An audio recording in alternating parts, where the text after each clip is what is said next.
Hai, bertemu kembali, semoga dalam keadaan sehat selalu. Dikutip dari website halodoc.com. Kali ini, yuk kita ulas seputar penyakit difteri, mulai dari apa itu penyakit difteri, bagaimana gejala difteri, apa penyebab penyakit difteri, difteri menyerang siapa saja, cara menghindari dan mengobati penyakit difteri, apa komplikasi difteri. Yuk cari tahu. Penyakit difteri, yaitu penyakit yang tergolong menular. Dalam penyebarannya bisa melalui batuk, bersin ataupun melalui luka yang terbuka. Difteri adalah salah satu penyakit yang berpeluang menjadi fatal, sehingga diperlukan pengobatan sesegera mungkin.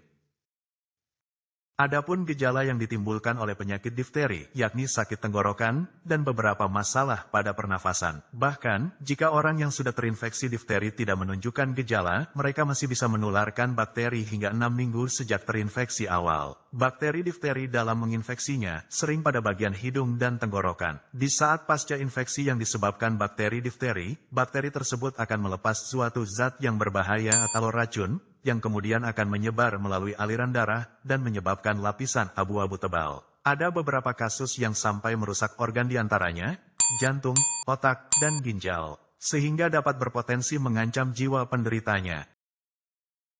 Berikut gejala penyakit difteri, terbentuknya lapisan abu-abu pada area tenggorokan dan amandel.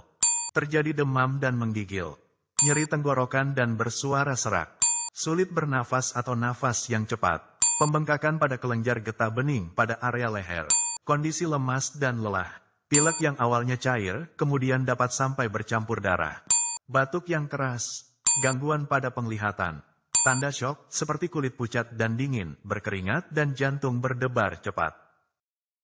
Cara yang bisa ditempuh untuk mengobati difteri ini meliputi antibiotik dan antitoksin untuk mematikan bakteri penyebab difteri ini.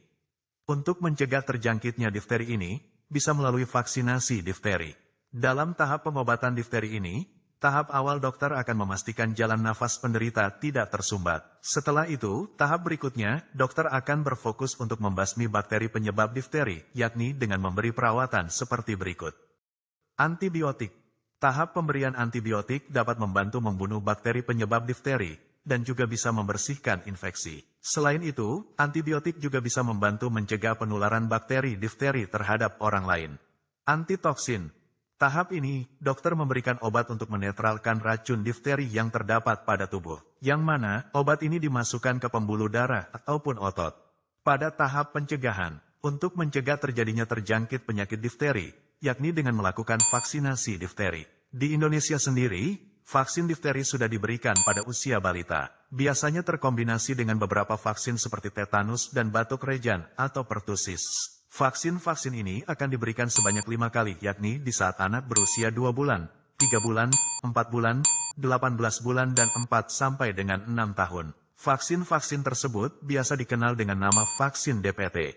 Selanjutnya, anak-anak akan mendapat booster yang melalui imunisasi TD atau TDAP untuk anak di usia di atas 7 tahun dan akan diulang setiap 10 tahun. Selain itu, kebersihan lingkungan pun perlu diperhatikan, terutama pada pemukiman padat dan sanitasi yang kurang bersih.